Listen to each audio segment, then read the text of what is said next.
واقعی کم نہیں اللہ کے گھر کی رونق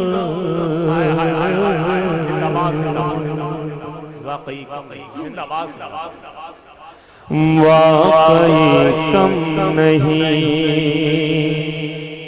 اللہ کے گھر کی رونق واقعی کم نہیں۔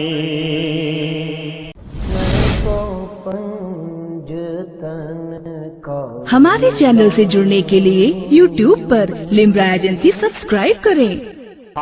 جو رشتے کاٹتے ہیں آپ ان رشتوں کو ان کے جوڑتے ہیں۔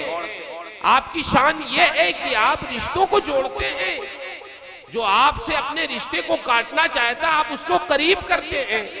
آپ صلہ رحمی فرماتے ہیں، رشتہ داروں کے ساتھ حسن سلوک کرتے ہیں، اور جو رشتہ داروں کے ساتھ حسن سلوک کرتا ہے اللہ اسے کبھی رسوا نہیں فرماتا، بلکہ ہمارے پیغمبر نے تو یہاں تک ارشاد فرمایا ہے کہ جو شخص چاہتا ہے کہ اس کی عمر میں برکت ہو، اس کی روزی میں برکت ہو، تو وہ اپنے ماں باپ کے ساتھ حسن سلوک کرے اور اپنے رشتہ داروں کے ساتھ حسن سلوک کرے، تو اللہ اس کی عمر میں بھی برکت عطا فرمائے گا اور اس کے رزق میں بھی برکتیں عطا فرمائے گا۔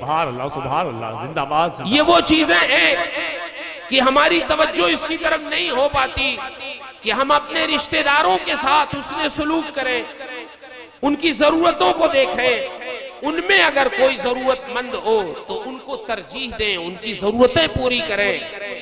ام المومنین حضرت خدیجۃ الکبریٰ رضی اللہ تعالیٰ عنہا پھر اس کے بعد ارشاد فرماتی ہے وَتَحْمِلُ الْكَلَّا، اے اللہ کے محبوب آپ کی شان تو یہ ہے کہ آپ ناداروں، غریبوں، بے کسوں کا بوجھ اپنے سر پہ لاتے ہیں، بوجھ اٹھاتے ہیں، ان کے بوجھ کو برداشت کرتے ہیں۔ مطلب یہ ہے کہ ان کے اخراجات کو آپ برداشت کرتے ہیں، ان کی ضرورتوں کو پورا کرتے ہیں۔ جو غریبوں، ناداروں، ضرورت مندوں کی ضرورتوں کو پورا کرتا ہو اللہ انہیں کبھی رسوا نہیں فرماتا۔ وَتُكْسِبُ الْمَعْدُومَ، اور ایسے لوگ جن کا کوئی کمانے والا نہیں ہوتا، جن کا کوئی ذریعہ معاش نہیں ہوتا، جن کے پاس اسباب رزق نہیں ہوتے، نادار، فقیر، محتاج لوگ، آپ کی شان یہ ہے کہ آپ تجارت کر کے، کاروبار کر کے، کما کے ان کی ضرورتیں پوری کرتے ہیں۔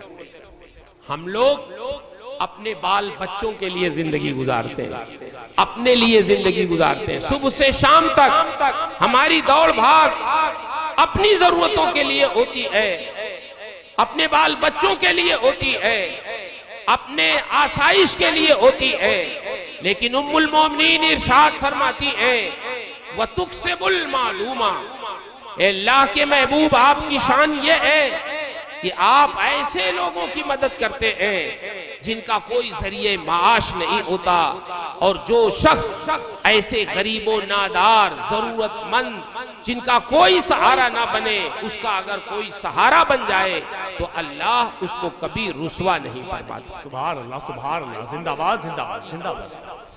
اس کو ختم کروا، یہ آواز بہت لوٹتی، کہاں ہے مائک؟ ہاں بالکل زیرو پہ ہونا چاہیے، آواز بالکل لوٹتی، لوگوں کے سمجھ ہی نہیں آئے گی بات۔ اچھا پھر ارشاد فرماتی ہیں وَتَقْرِي الضَّيْفَ، یہ اللہ کے محبوب آپ کے ہاں کوئی مہمان آتا ہے تو اس مہمان کی آپ مہمان نوازی فرماتے ہیں، خاطر تواضع کرتے ہیں۔ ہم لوگ مہمان آ جائے تو ہمارے لیے دقت ہو جاتی ہے، ابھی ٹائم دینا پڑے گا، ابھی خرچ کرنا پڑے گا، ابھی ان کے ساتھ رہنا پڑے گا، ہم بڑے مصروف ہیں، ہمارے پاس ٹائم نہیں ہے۔ لیکن ہماری مصروفیات سید الانبیاء کی مصروفیات کی طرح نہیں ہیں، نہ ان کے برابر ہیں، نہ ان سے زیادہ ہیں۔ اللہ کے رسول صلی اللہ علیہ وسلم اتنے مصروف ترین ہونے کے باوجود بھی اگر کوئی مہمان آ جاتا تو اس مہمان کے ساتھ حسن سلوک کرتے، خود اس کی مہمان نوازی میں ہاتھ بٹاتے، حصہ لیتے، اس کی تواضع کرتے، مہمان نوازی کرتے، اور جب وہ جاتا تو ایسا متاثر ہو کے جاتا کہ اگر مومن نہیں ہوتا تو وہ مسلمان ہو جاتا۔ یہ شان ہوتی، بلکہ کام کرنے کے طریقے تو ایسے تھے، اللہ اکبر۔ ام المومنین فرماتی ہیں وَتُعِينُ عَلَى نَوَائِبِ الْحَقِّ، اللہ کی مرضی کے جتنے کام ہیں وہ سب آپ انجام دیتے ہیں، جس سے اللہ راضی ہوتا ہے وہ تمام کام آپ انجام دیتے ہیں، اور جو اللہ کی رضا کا کام انجام دے اللہ کبھی ان کو رسوا نہیں فرمائے گا۔ آج ہمارا حال یہ ہے، کام کرنے کے لیے اگر کوئی مسجد میں جوتا پہن کے چلا آیا، غلطی سے کہیں داخل ہو گیا ابھی، تو کیسے کیسے جملے ہم اس کو کہتے ہیں اور کتنی سخت نگاہ سے اس کو دیکھتے ہیں۔ سرکار کی مسجد نبوی میں ایک صاحب آئے، نماز پڑھی اور نماز پڑھ کے دعا کرنے لگے، اور دعا کیا کرنے لگے جانتے ہیں؟ اے اللہ میرے اوپر رحم کر اور محمد صلی اللہ علیہ وسلم پہ رحم کر، اور ہمارے علاوہ کسی پر رحم نہ فرما۔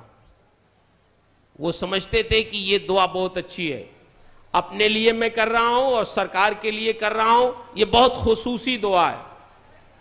عربی تھے، آداب سے ناواقف تھے، دعا کر رہے ہیں کہ اللہ میرے اوپر رحم فرما، محمد صلی اللہ علیہ وسلم پر رحم فرما، اور ہمارے علاوہ کسی پر رحم نہ فرما۔ اللہ کے رسول صلی اللہ علیہ وسلم نے جب یہ سنا، جب وہ دعا کر چکے تو آپ نے بلایا، ارشاد فرمایا ایسے دعا نہیں کی جاتی ہے، جب دعا کرو تو اپنے لیے بھی کرو اور اپنے ساتھ پوری امت مسلمہ کو بھی شامل کرو دعا میں۔ یہ نہیں کہا جاتا کہ ہمارے علاوہ کسی پہ رحم نہ کر، بلکہ یہ کہو کہ سب پہ رحم فرما، اس طرح دعا کی جاتی ہے۔ اتنا سمجھایا اور پھر ارشاد فرمایا اچھا آپ جائیں۔ وہ گئے اور مسجد ہی میں کھڑے کھڑے پیشاب کرنے لگے۔ جب پیشاب کرنا انہوں نے شروع کیا تو صحابہ کرام نے انہیں دوڑانا چاہا۔ اللہ کے رسول صلی اللہ علیہ وسلم نے صحابہ کرام کو روکا، نہیں اس کا پیشاب نہ کاٹو، اب کر رہا ہے تو کرنے دو، رک جاؤ۔ جب پیشاب کر لیا، اللہ کے رسول صلی اللہ علیہ وسلم نے انہیں بلایا، پہلے تو پانی منگوایا، پھر مسجد کو دھلا، صاف کیا، صحابہ کرام سے کروایا، سب لوگوں نے صاف کیا اسے اور بلایا۔ آپ نے ان کو مارا نہیں، ان کو سخت و سست نہیں کہا، برا نہیں کہا، بہت ڈانٹا نہیں، بلکہ ارشاد فرمایا، بلا کے ارشاد فرماتے ہیں یہ مساجد، یہ مسجدیں جو تم دیکھ رہے ہو یہ پیشاب کرنے کی جگہ نہیں ہے، یہ اللہ کے ذکر اور عبادت کے لیے اور اس کا کلام پڑھنے کے لیے ہے، پیشاب کرنے کی جگہ باہر ہے، یہاں نہیں پیشاب کیا جاتا، یہ مسجدیں اللہ کی عبادت کے لیے بنائی گئی ہیں، آئندہ اس کا خیال رکھیے گا۔ یہ فرما کر سرکار نے انہیں رخصت کیا۔ پوری زندگی گزر گئی ان کی، جو سرکار نے سمجھایا تھا اس پر انہوں نے اچھی طرح عمل کیا۔ پتہ یہ چلا دعوت و تبلیغ کا، سمجھانے کا جو کام ہے وہ جب تک ہم سنت نبوی کے مطابق نہیں کریں گے تب تک اس کا کوئی خاص اثر نہیں ہوگا۔ کس طرح سمجھانا ہے، کس طرح لوگوں کو بتانا ہے، کس طرح دینی کام کرنا ہے، اللہ کے رسول صلی اللہ علیہ وسلم کی سنت میں ہمیں تلاشنا ہے۔ میں یہ عرض کر رہا تھا ہمیں ان چیزوں کی طرف دیکھنا ہے جو چیزیں ہم نظر انداز کر جاتے ہیں۔ آقا و مولا صلی اللہ تعالی علیہ وسلم نے ارشاد فرمایا ایک موقع پہ، واللہ لا یؤمن میرے صحابہ بخدا وہ مومن نہیں ہے. صحابہ کرام نے عرض کیا یہ اللہ کے رسول کون مومن نہیں ہے؟ پھر آپ نے ارشاد فرمایا واللہ لا یؤمن، بخدا وہ مومن نہیں ہے. صحابہ نے پھر عرض کیا یا رسول اللہ کون مومن نہیں ہے؟ پھر سرکار نے ارشاد فرمایا واللہ لا یؤمن، بخدا وہ مومن نہیں ہے. سرکار نے جب تیسری بار ارشاد فرمایا، صحابہ نے عرض کیا یا رسول اللہ کون مومن نہیں ہے؟ آپ نے 3 مرتبہ ارشاد فرمایا کہ وہ مومن نہیں ہے، وہ بھی واللہ لا یؤمن، بخدا وہ مومن نہیں ہے. کون مومن نہیں ہے؟ ارشاد فرماتے ہیں وہ شخص مومن نہیں ہے کہ جس کی ظلم سے اس کے پڑوسی محفوظ نہ رہتے ہوں. وہ مومن نہیں یعنی مومن کامل نہیں ہے کہ جو اپنے پڑوسیوں پہ ظلم کرتا ہو، زیادتی کرتا ہو. وہ مومن کامل نہیں ہے. آپ جب غور کریں گے اس حدیث میں محدثین فرماتے ہیں، شارحین فرماتے ہیں، اللہ کے رسول نے اپنے اس ارشاد میں پڑوسی کا ذکر کیا ہے. یہ نہیں فرمایا ہے کہ مومن پڑوسی پہ جو ظلم کرے وہ مومن نہیں ہے. یہ نہیں فرمایا، عام فرمایا کہ جو اپنے پڑوسی پہ ظلم کرے وہ مومن نہیں ہے یعنی مومن کامل نہیں ہے. مطلب یہ ہے ہمارا پڑوسی چاہے وہ مومن ہو چاہے غیر مومن ہو، وہ آپ کے حسن سلوک کا حقدار ہے. اس کے ساتھ حسن سلوک کرنا یہ اسلامی اخلاق و آداب میں سے ہے. یہ ہمارے پیغمبر کا ارشاد ہے کہ ہم اس کے ساتھ حسن سلوک کریں. کیا پتا ہمارے حسن سلوک سے متاثر ہو کر اس کا دل مذہب اسلام کے لیے نرم ہو جائے. سبحان اللہ سبحان اللہ، زندہ باد. اور ایک بات میں عرض کروں، آپ سفر کرتے ہیں، کبھی ہوائی جہاز سے چلتے ہیں، کبھی ٹرین سے چلتے ہیں، کبھی بس سے چلتے ہیں. پڑوسی کا مطلب یہ نہیں ہے کہ جو آپ کے گھر کے بغل میں ہو وہی آپ کا پڑوسی ہے، بلکہ جو آپ کے سیٹ کے بغل میں ہوائی جہاز میں بیٹھ جائے وہ بھی تھوڑی دیر کا آپ کا پڑوسی ہے. جو آپ کے بس کی سیٹ کے بغل میں بیٹھ جائے وہ بھی آپ کا تھوڑی دیر کے لیے پڑوسی ہے. جو ٹرین میں آپ کے ساتھ بیٹھ جائے تھوڑی دیر کے لیے وہ بھی آپ کا پڑوسی ہے. آپ اس کے ساتھ اس طرح حسن سلوک سے پیش آئیں کہ جب وہ اترے تو یہ سمجھے کہ میں کسی مسلمان کے پاس بیٹھا تھا، میں کسی اچھے انسان کے پاس بیٹھا تھا، میں کسی ایک دیندار کے ساتھ بیٹھا تھا. جب اترے تو اس کے ذہن میں آپ کی شکل و صورت اچھی ہو، آپ کے مذہب کی شکل و صورت اچھی ہو. کبھی آپ کے بغل میں مسلمان بیٹھ سکتا ہے، کبھی غیر مسلم بیٹھ سکتا ہے، کبھی کوئی عورت بیٹھ سکتی ہے. جو بھی بیٹھے جب اترے تو یہ سمجھے کہ میرے بغل میں بیٹھنے والا ایک اچھا مسلمان تھا، ایک پاکیزہ اخلاق والا انسان تھا، پاکیزہ کردار والا انسان تھا، تاکہ آپ کی نیک نامی سے آپ کے مذہب کی نیک نامی. سبحان اللہ سبحان اللہ. نعرہ تکبیر، نعرہ رسالت، مسلک اعلی حضرت، عظمت مذہب اسلام، زندہ باد زندہ باد. میرے بھائیوں، امام اعظم ابو حنیفہ رضی اللہ تعالی عنہ کو کون نہیں جانتا؟ یہ صرف امام نہیں تھے، یہ صرف مجتہد اور فقیہ ہی نہیں تھے، بلکہ بہت بڑے اخلاق کے اعلیٰ معیار پہ فائز تھے. ان کا ایک پڑوسی تھا جو شراب پی کے آتا، روزانہ اک بک کرتا، لوگوں کو گالیاں دیتا. امام اعظم ابو حنیفہ کا وہ پڑوسی تھا. ایک دن امام صاحب آئے، دیکھا بڑا سناٹا ہے، پوچھنے لگے کیا بات ہے، میرا پڑوسی کہاں گیا؟ آج اس کی آواز نہیں سنائی دیتی. لوگوں نے کہا حضور اسے پولیس نے پکڑ لیا اور قید خانے میں جیل لے جا کے پہنچا دیا. امام صاحب ایک پڑوسی ہونے کے ناطے جیل گئے. وہ جیل میں شعر پڑھتا تھا کہ میں تو بڑا قیمتی تھا، میں تو بڑا ہنرمند تھا، میری قوم نے مجھے ضائع کر دیا، میری قدر نہیں کی. وہ عربی میں شعر پڑھتا تھا. امام اعظم ابو حنیفہ رضی اللہ تعالیٰ عنہ اسے چھڑانے کے لیے جیل گئے. جیل کے محافظین نے جب امام صاحب کو دیکھا پوچھنے لگے حضور آپ کیسے تشریف لے آئے؟ آپ نے ارشاد فرمایا ہمارا ایک پڑوسی تھا جو روزانہ شور شرابہ کرتا تھا، سنا ہے